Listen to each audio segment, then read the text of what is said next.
إن شانئك هو الأبتر.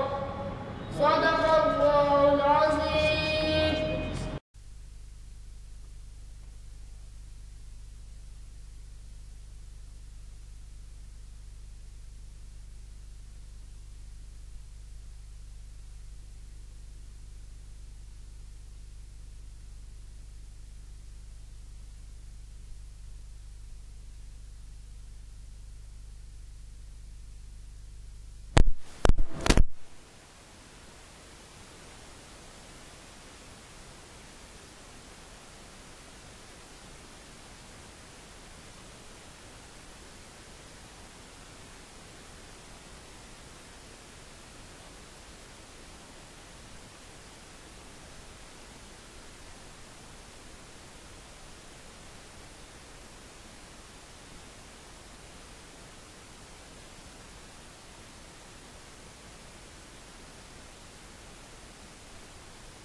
تشریف لائیں.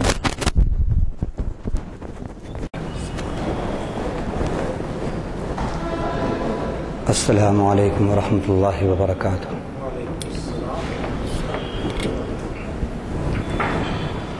بسم اللہ الرحمن الرحیم.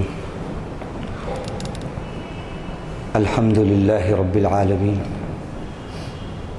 الرحمن الرحیم مالک یوم الدین والصلاة والسلام على سيدنا محمد وعلى آله وصحبه أجمعين ومن تبعهم بإحسان إلى يوم الدين. أما بعد، قال الله جل وعلا في كتابه المجيد: فأعوذ بالله من الشيطان الرجيم وأتموا الحج والعمرة لله. وقال النبي صلى الله عليه وسلم: الحج المبرور ليس له جزاء إلا الجنة. صدق الله العظيم وصدق رسوله النبي الكريم. اما بعد، ہر قسم کی تعریف اللہ ہی کو لائق ہے جو تمام جہانوں کا پالنہار ہے، جو بہت ہی مہربان نہایت رحم فرمانے والا ہے، جو بدلے کے دن کا مالک ہے. ایسے ہمارے مالک اور بے مثال پروردگار کے درود اور سلام ہوں ہمارے نبی حضرت محمد مصطفیٰ صلی اللہ علیہ وسلم پر، ان کی آل پر، ان کی اولاد پر، ان کے صحابہ پر، ان کی صحابیات پر اور ان کی ازواج مطہرات پر، اللہ کے اس نبی پر جس کے بارے میں اللہ تعالیٰ نے فرمایا کہ ہم نے آپ کو تمام جہانوں کے لیے رحمت بنا کر بھیجا. اللہ کے اس نبی پر درود اور سلام ہوں جس کی اتباع میں اللہ نے دو باتوں کا وعدہ فرمایا، ایک اپنی محبت، ایک گناہوں کی مغفرت۔ اتبعونی یحببکم اللہ ویغفر لکم ذنوبکم۔ اللہ کے اس برگزیدہ نبی پر درود اور سلام ہوں جن کی اطاعت میں اللہ تعالیٰ نے ہدایت کا وعدہ فرمایا، ان تطیعوہ تہتدوا۔ اور اللہ کے وہ نبی جن کی مخالفت میں، جن کی باتوں کی مخالفت میں اللہ تعالیٰ نے عذاب اور فتنوں کی وعید سنائی۔ فَلْيَحْذَرِ الَّذِينَ يُخَالِفُونَ عَنْ أَمْرِهِ أَن تُصِيبَهُمْ فِتْنَةٌ أَوْ يُصِيبَهُمْ عَذَابٌ أَلِيمٌ۔ حمد و صلوات کے بعد جیسا کہ آپ جانتے ہیں، آج شریعت انفارمیشن سروس کی 422ویں نشست ہے، اور تاریخ کے بارے میں تو ابھی ہمارے محترم جناب غلام یزدانی صاحب ایڈوکیٹ نے بتا ہی دیا، اور آج محرم کی 9 تاریخ ہے، 1433 ہجری ہے، اور مقام شریعت انفارمیشن سروس کا کانفرنس ہال جامع مسجد عالیہ گن فاؤنڈری حیدرآباد۔ اس عنوان کے تحت کچھ اپنا سبق آپ کے سامنے اللہ کی توفیق سے پیش کرنے کی جرات کریں گے۔ اللہ تعالیٰ کہنے والے کو بھی جو کچھ وہ کہہ رہا ہے اس پر عمل کی توفیق دے، اور سننے والے بھائی اور یہ سننے والے جن لوگوں کو سنانے والے بنے، اللہ ان کے لیے بھی اس کو ہدایت کا سبب بنائے۔ یہ بھی ایک عجیب اتفاق ہے کہ اسلام کی تاریخ اور اسلامی سال کا آغاز بھی قربانی سے ہوتا ہے اور انتہا بھی قربانی پر ہوتی ہے۔ ذی الحجہ کا مہینہ قربانی کا مہینہ ہے، اور محرم کا مہینہ بھی دیکھا جائے تو وہ بھی سراپا قربانی ہے۔ تو اسلام سراپا قربانی کا مذہب ہے، اور قربانی کے بغیر قرب حاصل نہیں ہوتا۔ اللہ تعالیٰ کا تقرب قربانی کے بغیر حاصل نہیں ہوتا، لیکن اس قربانی میں اخلاص کی شرط ہے۔ قربانیاں تو بہت سے دیتے ہیں لوگ، لیکن قربانیوں میں جہاں اخلاص نہیں ہوتا تو اس کی نورانیت جو ہے پائیدار بھی نہیں ہوتی اور دور رس بھی نہیں ہوتی۔ اور جن قربانیوں کے اندر اخلاص ہوتا ہے،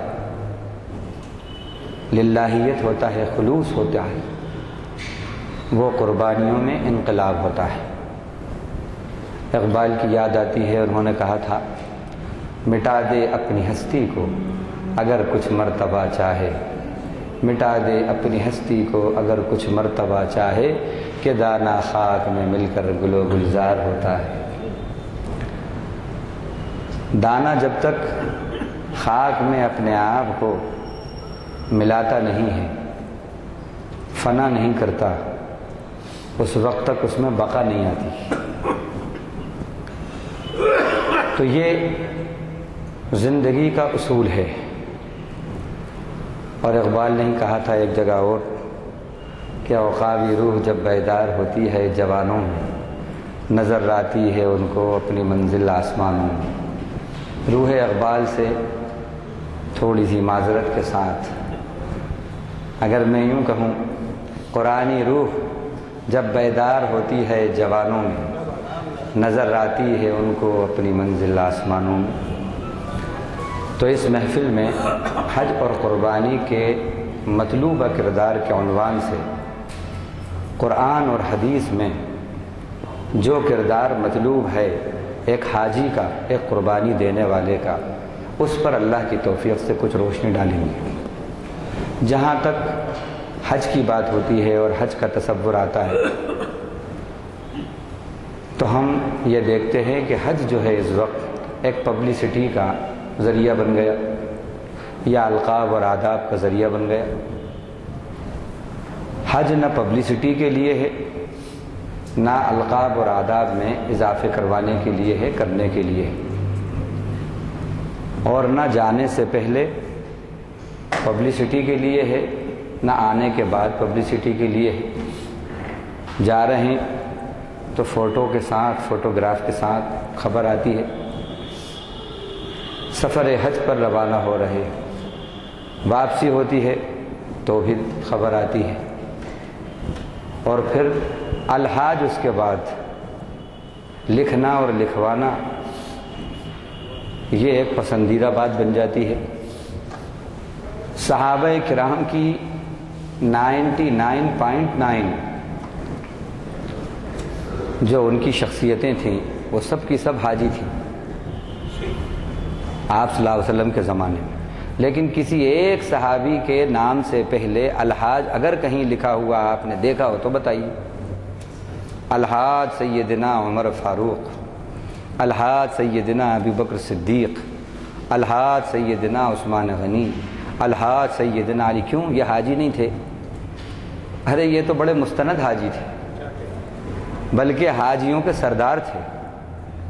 تو حج جو ہے یہ القاب آداب میں اضافے کا سبب نہیں ہے، نہ تفریح کا سبب ہے، بلکہ حج جو ہے تبدیلی کردار اور اصلاح کردار اور اصلاح ذات کا عنوان ہے۔ اللہ کے نبی کی پیشن گوئی ہے کہ قیامت کے قریب لوگ تفریح کے لیے حج کیا کریں گے، تجارت کے لیے حج کریں گے، سفر تجارت کے لیے، اور اپنی شہرت کے لیے حج کریں گے۔ اور یہ آج ہم یہ پیشن گوئی رسول صلی اللہ علیہ وسلم کی ہم اپنے آنکھوں کے سامنے دیکھ رہے ہیں۔ تو حج کا مطلوب کردار قرآن اور حدیث کی روشنی میں کیا ہے؟ احادیث شریفہ اور آیات قرآنیہ کی روشنی میں ہم وہ چیز پیش کریں گے کہ مطالب حج کیا ہیں، مطالب قربانی کیا ہے۔ فضائل حج کی تو ہر طرف دھوم ہے، اور مسائل حج کی بھی ہر طرف دھوم ہے، ایک سے بڑھ کر ایک بک لیٹ، بکس اور محافل اور اس کے اسپیشل کیمپس یہ سب لگتے ہیں، لیکن جو چیز خدا کو مطلوب ہے کہ مطالب کیا ہیں اس کے، اس پر بات ہونا چاہیے۔ تو حج کا مطلوب کردار یعنی ریکوائرڈ کیریکٹر کیا ہے، حج کا ریکوائرڈ کیریکٹر کیا ہے، ایک حاجی کا اللہ کے یہاں ریکوائرڈ کیریکٹر کیا ہونا چاہیے، اور ریکوائرڈ کیریکٹر اسی وقت ہوگا جب آپ اس کے لیے ایکوائرڈ کیریکٹر بنیں گے۔ سمجھ رہے ہیں آپ؟ اس کو آپ اپنے لیے ایکوائرڈ بنائیے۔ اللہ کو یہ مطلوب ہے۔ جو آیت پڑھی اس کے اندر اللہ تعالیٰ نے فرمایا وَأَتِمُّ الْحَجَّ وَالْعُمْرَةَ لِلَّهِ، حج اور عمرے کو اللہ کے لیے مکمل کرو۔ ہم یہاں مطالب پر ہی بحث کریں گے، یہاں فضائل اور مسائل بہت کم، کیونکہ عنوان ہمارا ہے حج کا مطلوب کردار۔ جو اس کے ریکوائرمنٹس ہیں وہ ہمارے اندر آنا چاہیے۔ جو لوگ حج کرنے جانے والے ہیں ان کو بھی خوب سمجھ لینا چاہیے، اور جو حج کے فریضے سے مشرف ہو گئے ہیں، انہوں نے شرف یابی حاصل کر لی ہے اس فریضے کی ادائیگی سے، ان کے اندر بھی یہ کردار آنا چاہیے۔ تو پہلی چیز اخلاص ہے۔ یہ بات اس آیت سے معلوم ہوتی ہے وَأَتِمُّ الْحَجَّ وَالْعُمْرَةَ لِلَّهِ، حج اور عمرے کو اللہ کے لیے مکمل کرو۔ دو باتیں آئیں، ایک تو حج اور عمرے کو مکمل کرو، ادھورا مت چھوڑو، دوسری بات آئی للہ، اللہ کے لیے ہونا چاہیے۔ اب اس سے پبلسٹی نکل گئی، اس سے وہ باتیں جو حج میں نقص پیدا کر دیتی ہیں وہ سب کی سب خارج ہو گئی۔ تو پہلی چیز اخلاص، اور حج ایسی اہم عبادت ہے، یہ بھی سمجھ لیں آپ، ایسی اہم عبادت، ایسا اہم فریضہ ہے کہ جس کے بارے میں حضرت امام ابو حنیفہ رحمۃ اللہ علیہ کا یہ مشہور قول ہے کہ ان کو عبادت کی فضیلتوں کے اندر پس و پیش تھا کہ سب سے افضل عبادت کون سی ہے، لیکن وہ فرماتے ہیں کہ جب میں نے حج کیا، حج کے بعد مجھے علم ہوا کہ حج جو ہے یہی افضل عبادت ہے، مجھے معلوم ہوا۔ اب بات سمجھنے کی ہے کہ یہ عبادتوں میں افضل عبادت کیوں ہے، کیا وجہ ہے۔ تو آج آپ کو شاید آپ کے لیے نئی بات ہو، ہے تو وہی پرانی بات، لیکن ہماری معلومات میں جو چیز آ جاتی ہے تو وہ نئی ہوتی ہے۔ اسلام کی تمام باتیں سب قدیم ہیں، لیکن شاید آپ کے لیے نئی ہو۔ عبادتیں فقہاء نے، علماء نے احادیث شریفہ کی روشنی میں 3 بتائی ہیں، عبادتوں کی 3 قسمیں بتائی ہیں۔ ایک وہ عبادتیں ہیں جو زبان سے تعلق رکھتی ہیں، ذکر اذکار وغیرہ، اور ایک وہ عبادتیں ہیں جو بدن سے تعلق رکھتی ہیں، اور ایک وہ عبادتیں ہیں جو مال، صدقات، خیرات سے تعلق رکھتی ہیں، یعنی مالی عبادتیں۔ تو زبانی عبادتیں، بدنی عبادتیں اور مالی عبادتیں، یہ کہاں سے لیا؟ یہ انہی الفاظ سے لیا ہے کہ جو آپ اور ہم 60 سال، 70 سال سے نمازوں میں پڑھتے ہیں، التحیات للہ والصلوات والطیبات۔ لیکن عجیب بات ہے، پوری عمر ختم ہو جاتی ہے التحیات اور الصلوات اور الطیبات پڑھتے پڑھتے، لیکن کبھی توفیق ہی نہیں نصیب ہوتی کہ اس کے معنی کیا ہیں، اس کے معنی کیا ہیں۔ پوری زندگی گزر جاتی ہے، کیا معنی ہے؟ علماء نے لکھا ہے التحیات وہ عبادتیں ہیں جو زبان سے تعلق رکھیں، اور صلوات ان عبادتوں کو کہتے ہیں جو بدن سے تعلق رکھیں، اور طیبات وہ عبادتیں ہیں جو مال سے تعلق رکھیں۔ نماز کے اندر بندہ کیا کہتا ہے؟ التحیات للہ والصلوات للہ، یہاں بھی انڈر اسٹوڈ ہے للہ، والطیبات للہ، کہ اے اللہ زبانی عبادتیں بھی آپ کے لیے ہیں، آپ ہی اس کے مستحق ہیں، کیونکہ آپ اگر توفیق نہ دیتے تو میری زبان آپ کی تسبیح نہ کرتی، آپ کی عبادت نہ کرتی۔ یہ کریڈٹ بھی میری تسبیح کا، میری تحلیل کا، میری حمد و ثنا کا سب تیری توفیق کو جاتا ہے۔ والطیبات، اور اے اللہ میری بدنی جو عبادتیں ہیں یہ بھی تیری توفیق پر منحصر ہیں، تو اگر نہ دیتا تو میں یہ عبادتیں نہیں کر سکتا تھا۔ والطیبات، اور اے اللہ میری مالی عبادتیں بھی، صدقات، خیرات، زکوٰۃ، نفلی صدقے، یہ سب بھی آپ ہی کے کرم اور آپ ہی کے لیے ہیں، اس کا کریڈٹ بھی آپ ہی کی توفیق کو جاتا ہے۔ اگر آپ توفیق نہ دیتے تو میں یہ انجام نہیں دے سکتا تھا۔ تو اب حج جو ہے ان تینوں عبادتوں کا مجموعہ ہے، اس لیے یہ افضل عبادت ہے۔ وہاں پر زبانی عبادتیں بھی ہوتی ہیں، دعا ہوتی ہے، ذکر اذکار ہوتے ہیں، فاذکروا اللہ کما ہداکم واذکروا اللہ فی ایام معدودات واذکروا اللہ کذکرکم آباءکم او اشد ذکرا۔ تم ایسے یاد کرو اللہ کو جیسے اس نے تمہیں سکھایا، تمہاری رہنمائی کی، ایسے یاد کرو۔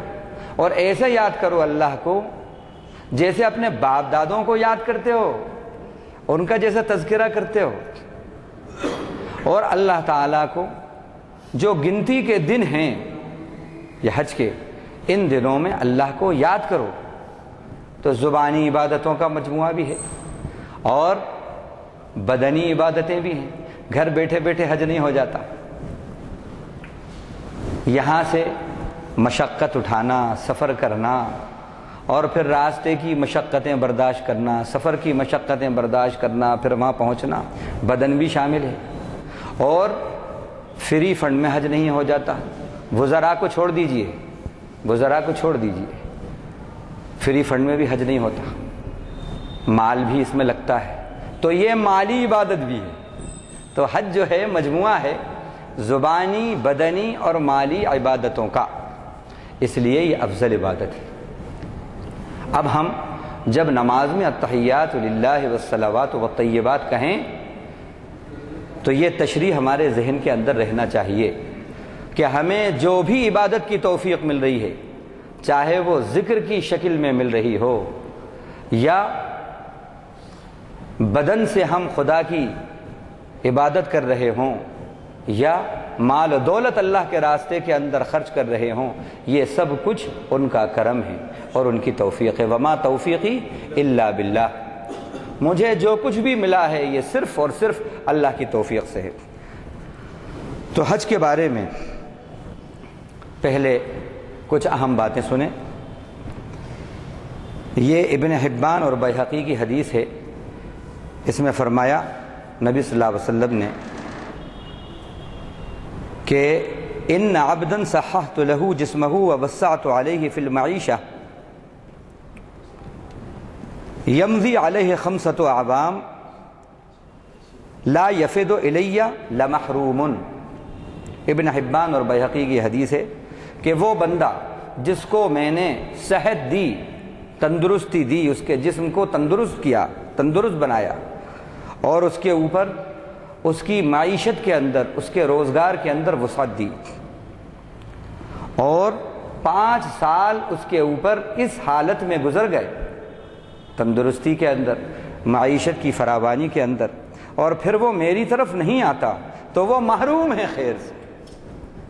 کتنے ہمارے بھائی ہیں آج ہم نے یہ دیکھا کہ آفٹر 40 اور 50 60% لوگ حج کرتے ہیں. ہمارے یہاں ہندوستان کے اندر ہم نے دیکھا کہ 40 اور 50 کا ریشو رہتا ہے کہ آفٹر 40 آفٹر 50 حج ہوتا ہے. جب فرصت ہو جائے گی تو پھر حاجی صاحب بن جائیں گے. کیوں کہ بھائی حج کے بعد اب پھر زندگی میں تبدیلی لے آنا ہے. کیوں نہیں کرتے بھائی جوانی میں؟ نہیں، ابھی مجھے بہت گڑبڑ کرنا ہے. اس لیے حج کرنے کے بعد اگر میں یہ سارے کام کروں گا تو لوگ کہیں گے الحاج ہو کر ایسا کرتے، حاجی صاحب بن کر ایسا کرتے. تو وہ شیطان روکتا ہے، شیطان روکتا ہے. نہیں بھائی ابھی نہیں، ذرا یہ سب ہو جائے اس کے بعد. نہیں، انڈونیشیا کے اندر آپ کو حیرت ہوگی، انڈونیشیا کے اندر 70% اور بلکہ اگر کہا جائے کہ 80% وہاں پر شادی سے پہلے حج کروا دیتے ہیں، حج کرا دیتے ہیں. اور آپ دیکھیے اکثر ینگ جوڑے جو حج میں ملیں گے ان میں اکثریت وہاں کی ہوتی ہے، وہاں کی ہوتی ہے. تو یہ بڑا فریضہ ہے. تو جس کو 5 سال ملے تندرستی کے اندر اور معیشت کے اندر وہ حج نہ کرے وہ محروم ہے. اللہ کے بہت سے بندے ایسے ہوتے ہیں کہ ان کو اللہ تعالیٰ نے خوب فراوانی دی اور بڑے بڑے عہدے دیے، اقتدار دیا. چاہتے تو ہر سال حج کر سکتے تھے لیکن ان کو حج کی سعادت نہیں ملی. بادشاہ وقت ہیں لیکن حج کی سعادت سے محروم ہیں. رباط ہے ان کا بنایا ہوا لیکن حج کی سعادت سے محروم ہے. اور ایک شخص، ایک جوڑا ہے بوڑھا اور بوڑھی کا، جو اڈلی ڈوسا ان کی بنڈی ہے، اڈلی ڈوسے کی بنڈی ہے، اور معلوم ہوا کہ انہوں نے پیسہ جمع کیا اور دونوں بڈھا بڈھی حج کر کے آ گئے. یہ بھی ان کی توفیق ہے۔ تو معلوم ہے بہت سی چیزیں توفیق سے ہوتی ہیں، اور توفیق جو ہے آپ کے ارادے پر رہتی ہے۔ آپ میں دلچسپی ہے، اللہ تعالیٰ ضرور توفیق عطا فرمائیں گے۔ Where there is a will there is a way, جہاں چاہ وہاں راہ۔ آپ کے اندر چاہ ہی نہیں ہے تو پھر ادھر سے راہ بھی نہیں ہے، سارا معاملہ چاہ کا ہے۔ ارے دنیا کے لیے ہماری چاہ ہوتی ہے تو راستے نکل آتے ہیں۔ حج کے لیے اگر واقعی چاہت ہو تو اللہ تعالیٰ واقعی راستے پیدا کر دیتے، راستے پیدا کر دیتے۔ تو یہ اور الحج المبرور لیس لہ جزاء الا الجنہ، حج مبرور کا بدلہ سوائے جنت کے اور کچھ نہیں ہے۔ حج مبرور کون سا حج ہے؟ علماء نے لکھا ہے حج مبرور وہ ہے کہ جس کے اندر لا رفث ولا فسوق ولا جدال فی الحج، جس کے اندر بے حیائی کی بات، جس کے اندر گناہوں کی بات، اور جس کے اندر لڑائی جھگڑے کی باتیں نہ ہوں، یعنی جس کے اندر خدا کی نافرمانی کی کوئی بات نہ ہو، اخلاص ہو جس کے اندر۔ مبرور یعنی مقبول، اور مقبول وہ حج ہوتا ہے جس میں اخلاص ہو اور جس میں یہ باتیں نہ ہوں، تو اس کا بدلہ جنت ہے۔ فرمایا نبی صلی اللہ علیہ وسلم نے کہ جس کو کسی ظاہری حاجت نے نہیں روکا، کوئی مرض ایسا نہیں تھا کہ اس کو روک دیتا، یا کسی ظالم بادشاہ کا بھی اس کو خوف نہیں تھا، اور پھر وہ حج نہیں کیا تو اب فلیمت ان شاء یہودیا او نصرانیہ، اب وہ مر جائے چاہے یہودی بن کر یا نصرانی بن کر۔ بڑی سخت وعید ہے۔ احمد اور ابو یعلی میں یہ حدیث آئی ہے، آپ صلی اللہ علیہ وسلم نے فرمایا کہ من حج هذا البیت فلم یرفث ولم یفسق خرج من ذنوبه کیوم ولدته امه، جس نے اس گھر کا حج کیا اس طرح کہ اس کے اندر کوئی بے حیائی کی باتیں اس نے نہیں کی اور کوئی گناہ کے کام نہیں کیے، تو وہ ایسے اپنے گناہوں سے باہر ہو جاتا ہے جیسے کہ بچہ اپنی ماں کے پیٹ سے باہر ہوتا ہے ابھی۔ اب یہ حدیثوں کے اندر سنتے رہتے ہیں فضائل میں حدیثیں، لیکن انہی حدیثوں میں مطالب بھی موجود ہیں، کیا ریکوائرمنٹس ہیں اور حج کی کیریکٹرسٹکس کیا ہیں۔ تو اب پہلی بات، اتم الحج والعمرۃ للہ، حج اور عمرے کو اللہ کے لیے مکمل کرو، اس کے اندر اخلاص آ گیا۔ اسی طرح حج کے بارے میں کہ حج جو ہے اللہ کی یاد کا مجموعہ ہے، حج سے اللہ کی یاد ہماری زندگی کے اندر آنا چاہیے۔ اور یاد کا مطلب یہ نہیں ہے کہ یاد جو ہوتی ہے وہ پابند حدود نہیں ہوتی، یاد جو ہوتی ہے پابند زمن نہیں ہوتی، پابند وقت نہیں ہوتی، یاد جو ہوتی ہے پابند مکان اور پابند زمان نہیں ہوتی کہ فلاں جگہ پر پہنچے تو اللہ کی یاد آئے، فلاں مقام پر پہنچے تو یاد آئے، فلاں وقت ہو تو اللہ کی یاد آئے۔ یاد کا تعلق تو دل سے ہے، اور یاد تو ایسا ہے کہ جس کسی کی یاد ہوتی ہے تو پھر بیت الخلاء میں بھی وہ نہیں بھولتا، اس کو تنہائیوں میں بھی نہیں بھولتا، اور انڈور لائف یا آؤٹ ڈور لائف کہیں بھی ہو وہ کہیں نہیں بھولتا جس کی یاد ہوتی ہے، بشرطے کہ اس یاد کا تعلق دل سے ہو۔ ماں سے بہت محبت کرتے ہیں، ماں کا انتقال ہو گیا ہے، یا ماں گھر پہ ہے اور آپ وطن سے دور ہیں، اب آپ کو ماں کی یاد آتی ہے، ماں کی یاد آتی ہے، آپ ماں سامنے نہیں ہے، آپ خاموش ہیں، لیکن تھوڑی دیر میں آنکھوں سے آنسو رواں ہو جاتے ہیں، آنسو ٹپکنے لگتے ہیں، ساتھی کہتے ہیں کیا بات ہے، کیا تکلیف ہوئی تمہیں، کیا بات ہو گئی؟ نہیں، انہوں نے کہا ماں کی یاد آ گئی۔ یہ کیسی یاد ہے؟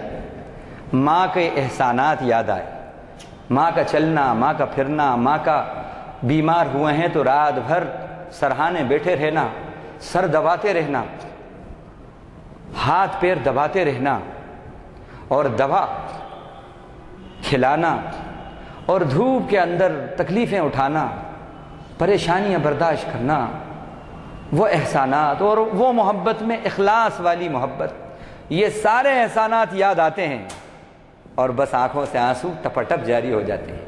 یہ ہے اللہ کی یاد بھی یہی ہے کہ وہ رب ذوالجلال کون ہے؟ رب العالمین ہے۔ وہ کون ہے؟ الرحمن ہے۔ وہ کون ہے؟ الرحیم ہے۔ وہ کون ہے؟ رب الفلق ہے۔ وہ کون ہے؟ ملک الناس ہے۔ وہ کون ہے؟ الہ الناس ہے۔ وہ کون ہے مجھے ایک ایک سانس دے رہا ہے؟ وہ کون ہے جس نے لائف سپورٹنگ سسٹم کا میرے چاروں طرف انتظام کر دیا ہے؟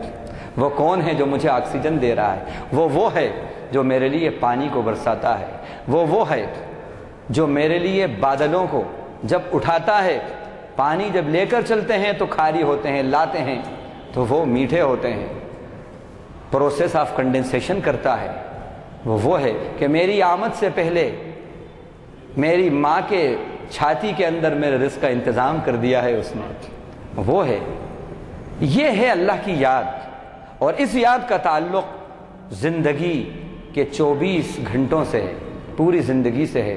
ہر ذرہ چمکتا ہے انوار الہی سے، ہر سانس یہ کہتی ہے میں ہوں تو خدا بھی ہے۔ تو حج میں پہلی چیز ہے اخلاص، دوسری بات اللہ کی یاد۔ فرمایا الحج اشہر معلومات فمن فرض فیہن الحج فلا رفث ولا فسوق ولا جدال فی الحج۔ اب اس کا ترجمہ تو آپ نے سن لیا۔ اس سے یہ معلوم ہوتا ہے کہ حج کا کردار جو اللہ کو مطلوب ہے وہ کیسا؟ گناہوں سے پاک کردار ہو، فسق و فجور سے پاک کردار ہو، رفث نہیں ہو، فسوق نہیں ہو یعنی گناہ نہیں ہو، اور جدال لڑائی جھگڑے زندگی کے اندر نہیں ہو۔ اگر حج سے پہلے آپ ظالم پہلوان بنے ہوئے تھے تو اب عابد مسلمان بن جائیے۔ اگر حج سے پہلے آپ کی زندگی بے حیائی کی زندگی تھی، آپ کی آنکھیں بے حیا تھیں، آپ کا وجود بے حیا تھا، بے حیائی کی چیزوں میں آپ کی زندگی کا بہت سبق گزرتا تھا، آپ کی رات کی تنہائیاں بے حیائی کی نظر ہو جاتی تھیں، اب چھوڑ دیجیے آپ۔ یہ پیغام ہے حج کا، یہ مطالب ہیں حج کے۔ اور لڑائی جھگڑا جو آپ کی پہچان تھا، اب لڑائی جھگڑے کو ختم کرنا آپ کی پہچان ہو جائے، یہ مطلوب ہے حج کا، یہ ہے حج کا مطلوب کردار۔ اللہ تعالیٰ نے کیا صرف بس حج کے موسم میں ہی کہا لا رفث ولا فسوق ولا فی الحج؟ مطلب یہ ہے کہ فی غیر الحج جائز ہے؟ اب غور کریں آپ، بھائی اللہ کے کہنے کہہ سکتا ہے صاحب یہ تو فی الحج کے اندر ہے، حج کے اندر یہ تینوں چیزیں سے رک جانا، قرآن میں تو فی الحج ہی ہے خالی، اس کے بعد پھر جائز ہے؟ نہیں، وہاں ٹریننگ ہے، تربیت دی گئی ہے، وہ ٹریننگ ہے۔ اور تربیت کائے کے لیے ہوتی ہے؟ ایک ہوتی ہے تربیت، ایک ہوتا ہے مقصد تربیت۔ ہر تربیت کا ایک مقصود اور ایک مطلوب ہوتا ہے۔ بی ایڈ کی ٹریننگ ہوتی ہے صاحب، ایک کورس ہوتا ہے، پھر ٹریننگ ہوتی ہے، یہ سب ہوتا ہے، اس کے بعد پھر تربیت کی جگہ کچھ اور ہوتی ہے، اور مقصود اور مطلوب جو اس کا ہوتا ہے وہ مقام کچھ اور ہوتا ہے۔ اور تربیت گاہ جو ہوتی ہے اس میں وقت بڑا مختصر گزرتا ہے، اور جو اس کی مطلوب گاہ ہوتی ہے اس کے اندر زندگی کا ایک خاص اور ایک طویل وقت گزرتا ہے۔ ٹریننگ ٹیچر صاحب نے یا کسی آفیسر صاحب نے 1 سال کی لی، چند مہینوں کی لی، لیکن سروس جو ہوتی ہے 30 سال 25 سال، اتنی لمبی سروس۔ تو تربیت کا وقت مختصر ہوتا ہے، مقصد تربیت جہاں کرنا ہے وہ مقام طویل ہوتا ہے۔ حج کے اندر بھی وہ تربیت گاہ ہے، اور اس کے بعد اب جو زندگی ہے وہ پوری زندگی آپ کو عمل کرنا ہے، یہ بتایا اس میں۔ وَتَزَوَّدُوا فَإِنَّ خَيْرَ الزَّادِ التَّقْوَىٰ۔ چوتھی بات، حج کا چوتھا مطلوب کیا ہے؟ مطالب میں سے توشہ لے لیا کرو، اور بہترین توشہ تو تقوی کا توشہ ہے۔ اور یہ آیت کی شان نزول میں لکھا ہے کہ یمن کا قبیلہ جو تھا، ایک قبیلہ یمن کا، وہ وہاں سے چلا، بس حج کے لیے نکل جاتے تھے، اور جتنا تھوڑا بہت توشہ لینا تھا لے لیے، اب وہ راستے میں ختم، پیدل وہاں سے چلے ہیں، راستے میں ختم ہو گیا، ابھی پہنچے نہیں ہیں مکے، آپ کیا کریں؟ تو کبھی ان کے یہاں، کبھی ان کے یہاں، کبھی ان کے یہاں پہنچ رہے ہیں اور کہہ رہے ہیں کہ ہم حج کرنے جا رہے ہیں، ہم اللہ کے مہمان ہیں، ہماری ضیافت کرو، مان نہ مان میں تیرا مہمان، وہ والی بات۔ اللہ تعالیٰ کو یہ بھک منگی کا حج جو ہے پسند نہیں آیا، یہ بھیک کا حج پسند نہیں آیا۔ آیت اتری وَتَزَوَّدُوا فَإِنَّ خَيْرَ الزَّادِ التَّقْوَىٰ وَاتَّقُونِ يَا أُولِي الْأَلْبَابِ، توشہ لے لیا کرو، بہترین توشہ تو تقوی کا توشہ ہے۔ اب غور کریں، آپ یہاں یہ کہنا چاہیے تھا کہ بھائی حج کے دوران بھیک نہیں مانگا کرو، گداگری مت کرا کرو، گداگر بن کے حاجی صاحب مت بنو، یہ کہنا چاہیے تھا۔ لیکن قرآن کے کیا الفاظ ہیں؟ توشہ لے لیا کرو، اور بہترین توشہ تقوی کا توشہ ہے۔ معلوم یہ ہوا بھیک نہ مانگنا تقوی ہے، گداگری نہ کرنا تقوی ہے۔ اور یہاں پر تو یہ دیکھتے ہیں ہم کہ ایک کثیر طبقہ ہے، ہٹا کٹا ہے اور بھیک مانگتا ہے، بھیک مانگتا ہے۔ بھائی دوسرے مذاہب کے اندر ہو سکتا ہے کہ ان کے یہاں مانتائیں ہوتی ہوں، سب کچھ ہیں، ان کا صاحب ہم نے یہ مانتا مانی تھی کہ ہم ایک 10 دن فقیر بنیں گے، ہمارے یہاں تو کوئی ایسی مانتائیں نہیں ہیں۔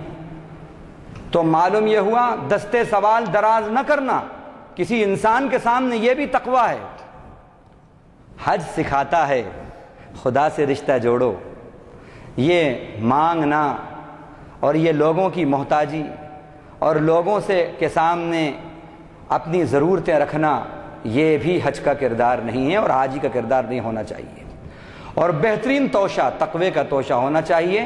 وَتَزَوَّدُوا فَإِنَّ خَيْرَ الزَّادِ التَّقْوَىٰ، اس کے بعد وَاتَّقُونِ یَا أُولِي الْأَلْبَابِ، او عقل والو مجھ سے ڈرو۔ ڈرتا کون ہے؟ خدا کا، خدا سے۔ اللہ نے کیا کہا؟ اولو الالباب، بھیجے والے۔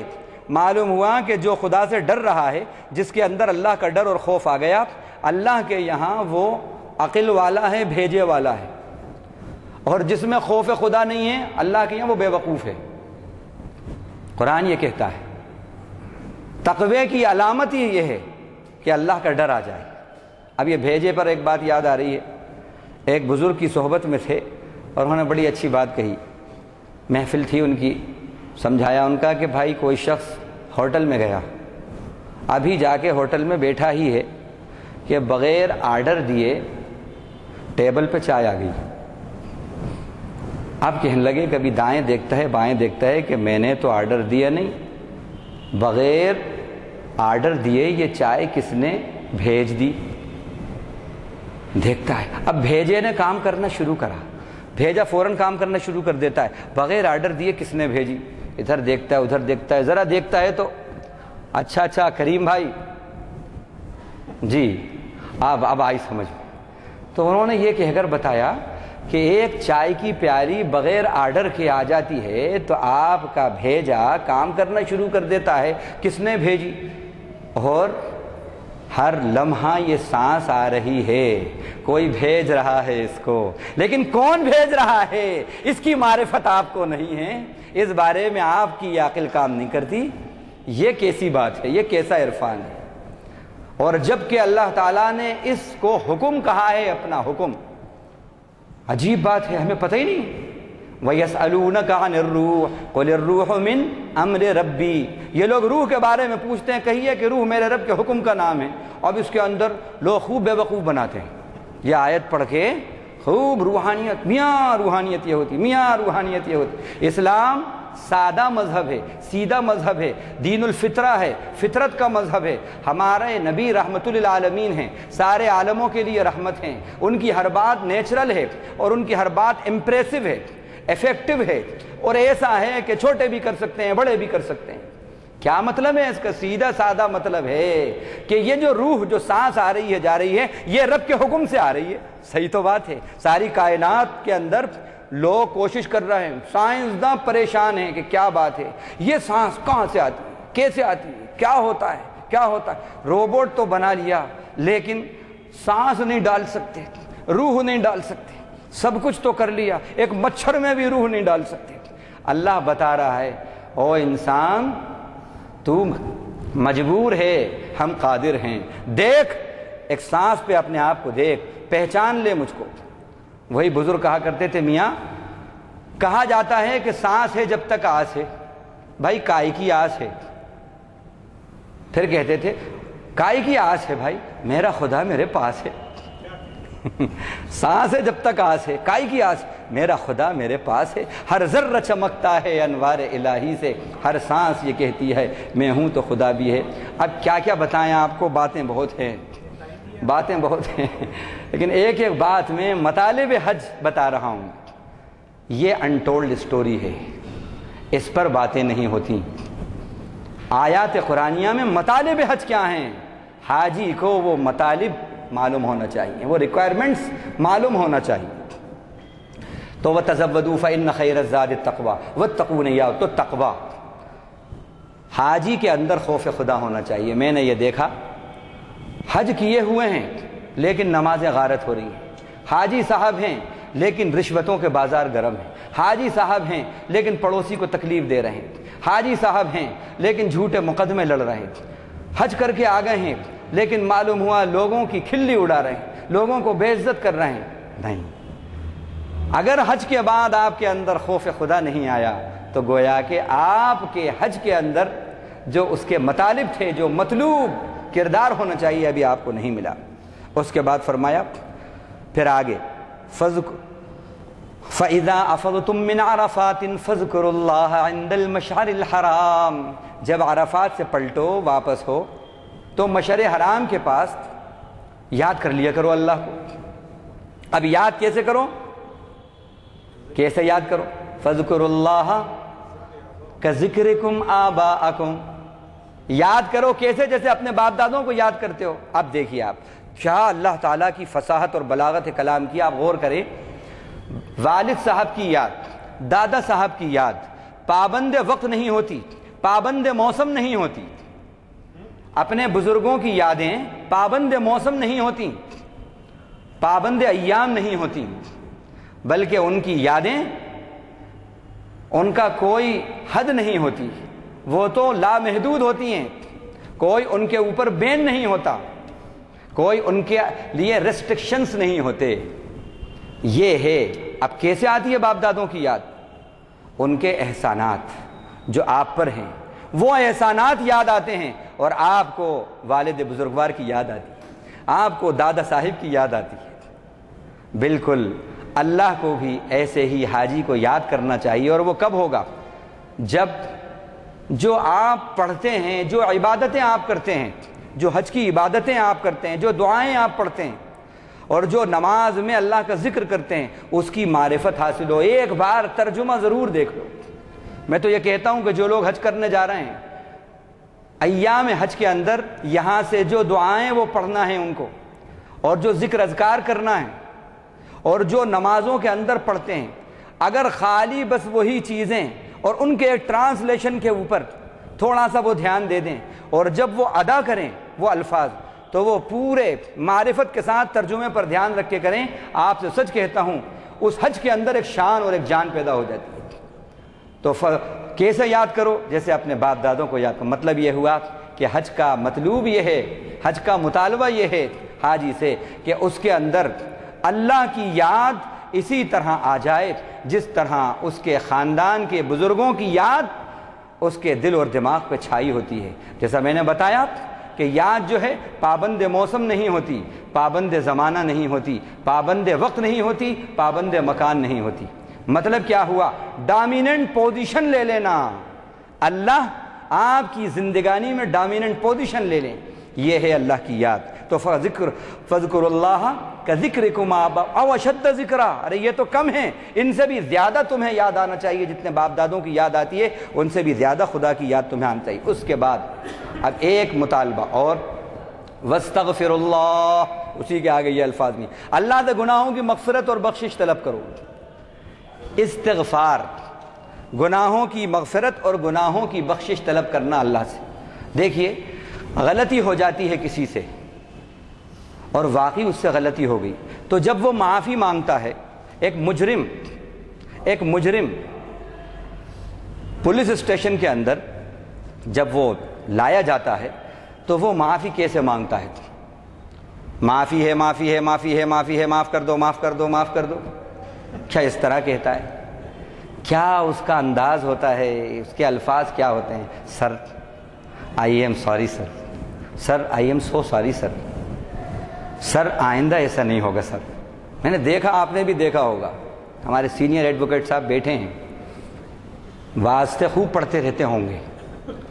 ہوتا ہے نہیں ہوتا اس طرح کہ اس مجرم کے اوپر جو واقعی مجرم ہوتا ہے اور جس کا جرم ثابت ہو جاتا ہے، سی سی کیمراز نے قید کر لیا ہے، اب اس کو یقین ہو گیا کہ میں بچ نہیں سکتا، اور ٹریفک پولیس نے میری گاڑی کو چابی میری نکال لی ہے، اور اسے معلوم ہے کہ یہ سب ریکارڈ میں آ گئی ہے بات. کیا کہتا ہے؟ سر جلدی جانا ہے سر، آئندہ سر خیال رکھوں گا. لینگویج بدل جاتی ہے. بالکل حج کا مطلوب کردار یہی ہے. چاہتے ہیں کہ استغفار کی، گناہوں پہ ندامت ایسی تمہارے اندر آئے. حج میں جب جاؤ، اس کے دربار میں ہو، اس کے گھر میں ہو، وہاں پر سچی توبہ کرو اور اپنے گناہوں کو یاد کرو، اور پھر سچے دل سے معافی وہاں طلب کرو، اللہ تعالیٰ سے آنسو بہا کے طلب کرو. بہت سے گناہ، بہت سی بیماریاں ایسی ہوتی ہیں، علماء نے لکھا ہے کہ ان کا علاج صرف توبہ ہوتا ہے، صرف توبہ، دواؤں سے اچھی نہیں ہوتی. تو گویا کہ توبہ سکھاتا ہے حج ہمیں. حاجی کے اندر توبہ اور استغفار کی شان بھی آنا چاہیے. ثم لیقضوا تفثهم ولیوفوا نذورهم. پھر حاجی جب حج کر چکے، جب حج کریں تو اب وہ اپنے میل کچیل کو پھینک دیں. ولیوفوا نذورهم، اپنی نظریں اور مانتائیں، منتیں جو ہیں وہ پوری کریں. ولیتقوا اللہ، اللہ سے ڈریں. ولیطوفوا بالبیت العتیق، اور بیت عتیق کا طواف کریں. بیت عتیق، عتیق کہتے ہیں پرانے کو، قدیم کو، اور عتیق مضبوط کو بھی کہتے ہیں. یہ سب سے پرانا گھر ہے اللہ کا، اس کا طواف بھی کریں. اب یہ طواف کے اندر کیا ہمیں سکھایا گیا؟ کیوں بھائی یہ گول گول کیوں گھمایا گیا؟ آخر اس میں کیا بات ہے؟ یہ بھی دیکھیں، مطالب حج کے اندر یہ بات ہے. حج کے اندر حاجی جو ہے جب طواف قدوم کرتا ہے تو وہ طواف جو کرتا ہے تو اس میں حج کو، بیت اللہ کو بیچ میں رکھ کر پورے راؤنڈ میں طواف کرتا ہے. وہ بیچ میں ہوتا ہے، مرکز میں ہوتا ہے. کیا مطلب ہے؟ آپ کو معلوم ہوگا کہ ایٹم کے اندر بھی ایک نیوکلیس ہوتا ہے، الیکٹران، نیوٹران، پروٹون. وہ نیوکلیس کے اطراف میں وہ گردش کرتے ہیں ایٹم کے اندر، اور وہ ایٹم انہی کے اطراف میں گھومتے ہیں.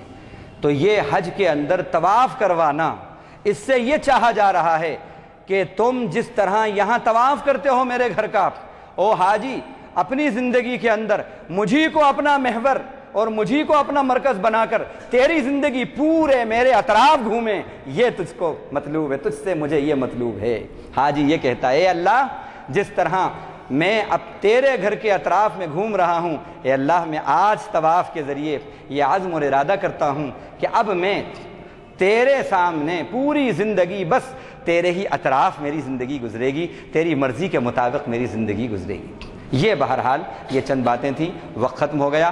اللہ نے اگر توفیق دی تو انشاءاللہ آئندہ جو بہت اہم کچھ باتیں اور بچی ہیں ان کو انشاءاللہ بعد میں پیش کریں گے. اللہ تعالیٰ سے دعا ہے اللہ تعالیٰ ہم سب کو حج مبرور کی سعادت نصیب کرے اور بار بار نصیب کرے، اور اللہ تعالیٰ اس کا جو کردار ہے وہ ہمیں عطا فرمائے. وآخر دعوانا جزاک اللہ. السلام علیکم حضرات.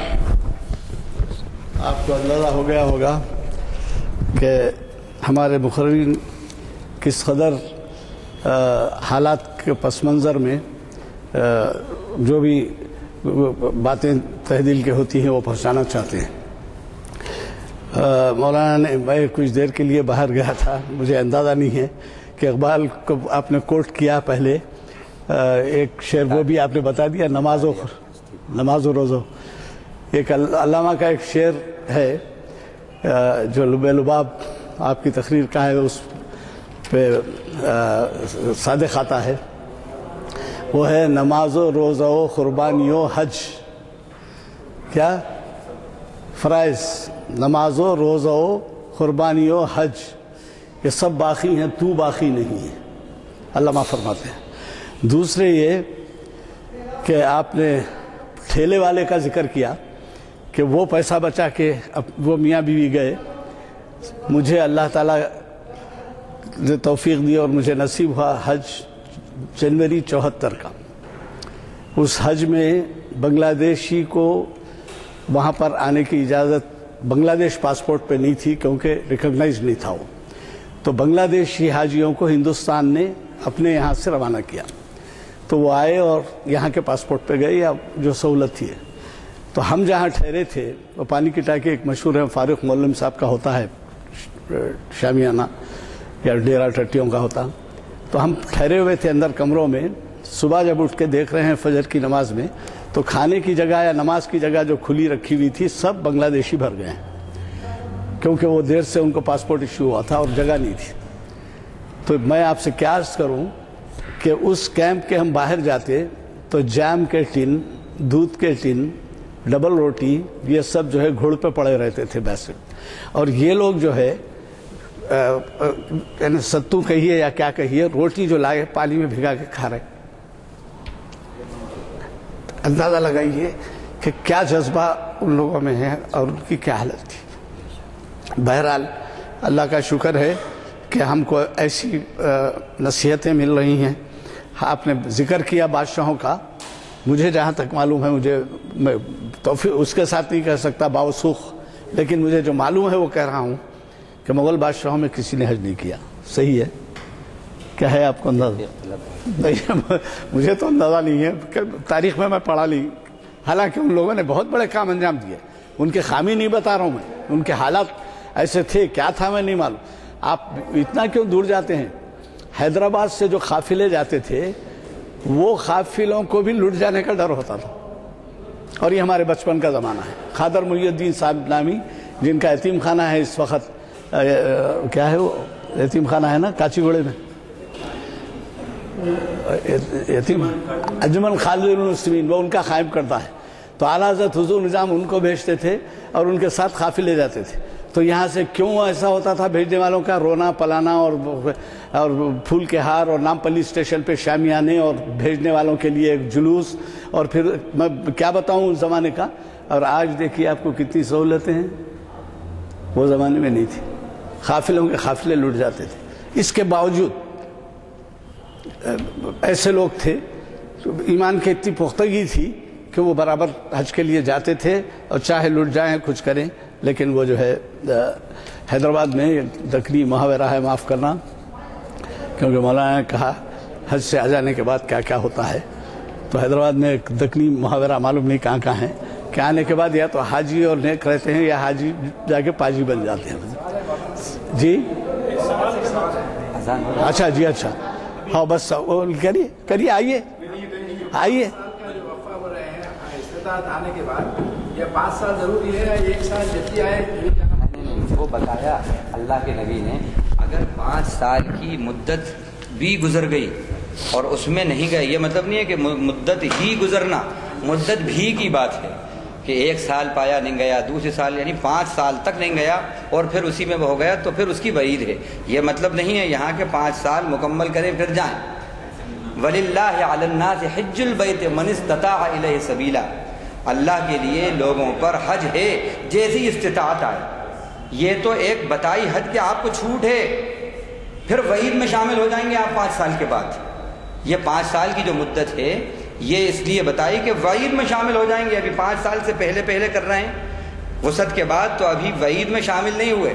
اور اگر خدا نخواستہ تاخیر ہوتی ہے اس کے بعد تو وعید کہ پھر آپ شامل ہو جائیں گے. اور یہ مطلب استطاعت کے بعد جو ہے نہیں، استطاعت ہوئی فوراً ہو گیا. اور استطاعت میں زاد اور راحلہ لکھا ہے، یعنی توشہ اور سواری، یہ 2 چیزوں کو مانا ہے بس. اللہ تعالیٰ بہرحال زندگی میں ایک بار حج فرض، پھر وہ نفلی ہوں گے، وہ سب حج نفلی. جی ہاں، حج بدل ہوگا، وہ حج بدل. اب یہ قربانی کا جی انشاءاللہ اللہ نے زندگی دی، موقع دیا تو پھر انشاءاللہ اس کو بتا لیں. وآخر دعوانا سبحان اللہ وبحمدہ سبحانک اللہم وبحمدک نشہد ان لا الہ الا انت نستغفرک ونتوب الیک.